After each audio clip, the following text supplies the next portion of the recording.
छत्तीसगढ़ के पूर्व मुख्यमंत्री भूपेश बघेल ने एक नया आइडिया दिया और ये सोशल मीडिया पर सबसे ज्यादा चल रहा है।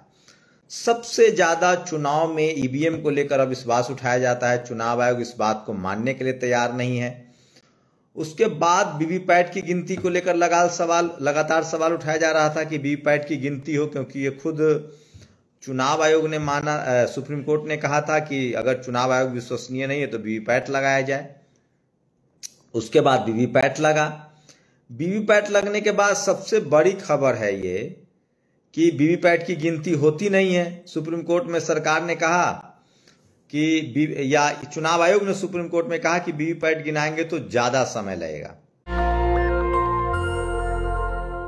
तो अब मुख्यमंत्री ने एक सुझाव दिया है कि अगर एक सीट से 375 से अधिक प्रत्याशी हुए तो वहां चुनाव ईवीएम की जगह बैलेट पेपर से होगा। ऐसे में कांग्रेस की जीत निश्चित है, छत्तीसगढ़ के पूर्व सीएम भूपेश बघेल ने कहा है। तो अभी जो ईवीएम है उसमें मैक्सिमम क्षमता 375 उम्मीदवारों को एडजस्ट करने का है।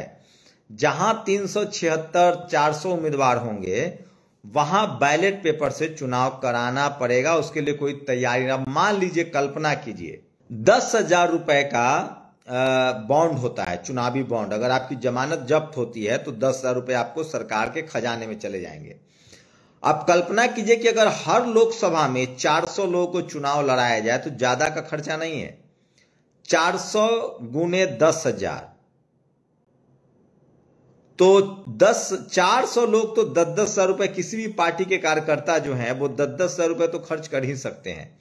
अगर 400 लोगों का निर्दलीय नामांकन करा दिया जाए तो चुनाव आयोग को बैलेट पेपर से चुनाव कराना पड़ेगा। इससे पहले भी एक लेख लिखा गया था इस तरह से कि 375 से ज्यादा उम्मीदवारों को बिल्कुल झेल नहीं पाएगी ईवीएम। ये बात अब भूपेश बघेल ने कहा है। वो पूर्व मुख्यमंत्री हैं और सोचिए, इस तरह से ईवीएम को लेकर डरे हुए हैं लोग और इस तरह की बात कह रहे हैं।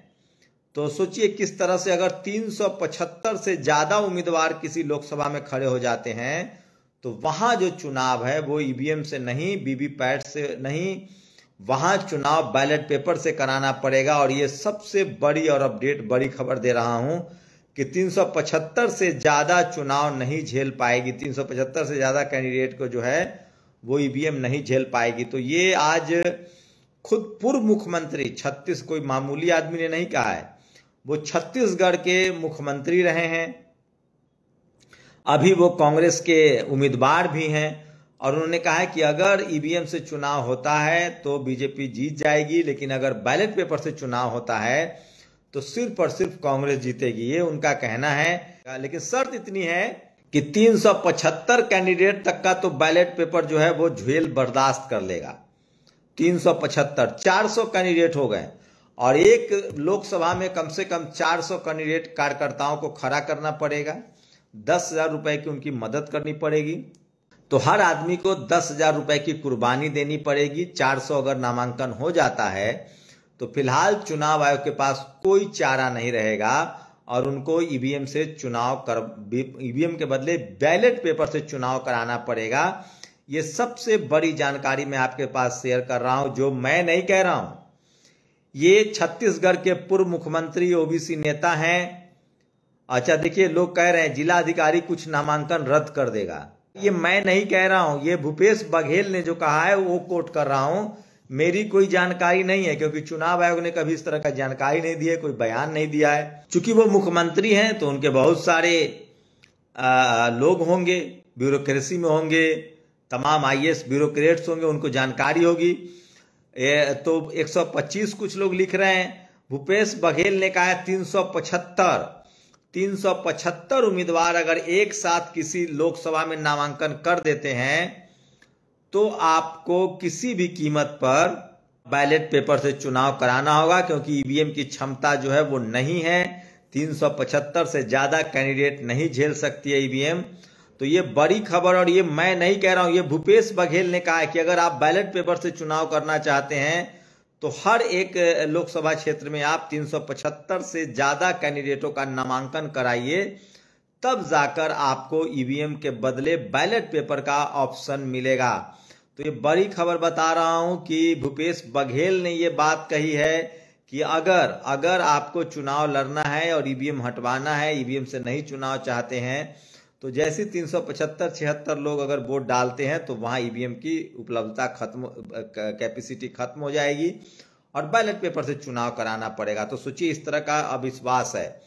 और एक बड़ी खबर इलेक्टोरल बॉन्ड से, आप सब जानते हैं कांग्रेस ने पहले डाटा शेयर किया था कि लगभग 48 कंपनियों ने अपने यहाँ रेड पड़ने पर पैसा दिया, 41 कंपनियों को ठेका मिला, 500 से ज्यादा कंपनियां जो हैं वो ऑफशोर कंपनी है और हवाला टाइप की कंपनियां। अब एक बड़ी खबर आ रही है, सोचिए, टोरेंटो फार्मास्यूटिकल की बनाई 3 दवा ड्रग टेस्ट में फेल हुई। इस कंपनी ने बीजेपी को 61 करोड़ का चंदा दिया।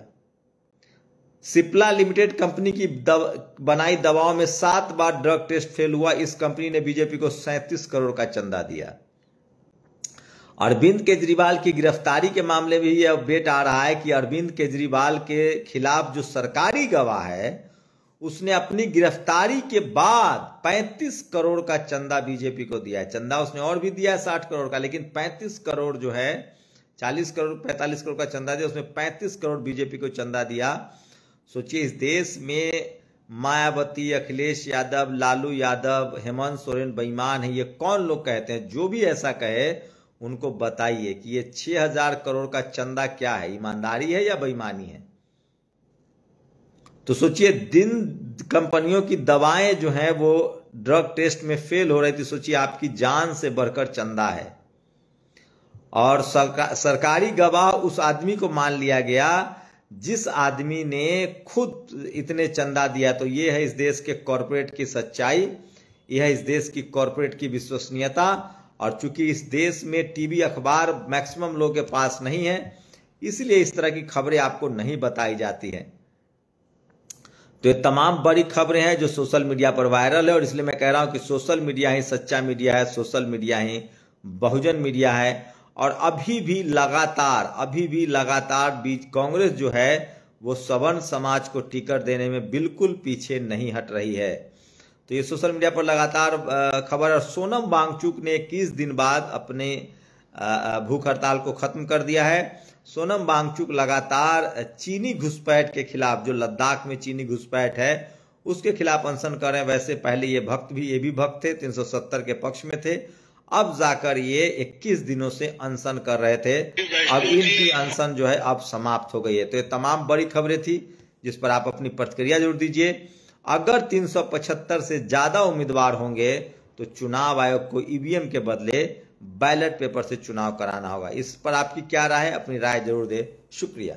नेशनल दस्तक की आपसे गुजारिश है कि अगर इसको बचाना चाहते हैं तो नेशनल दस्तक को सब्सक्राइब करने के लिए रेड कलर के सब्सक्राइब बटन को दबाएं, फिर बेल आइकन की घंटी दबाएं। नेशनल दस्तक को बचाने के लिए बहुत जरूरी है कि हर खबर को शेयर करें, लाइक करें, कमेंट जरूर करें।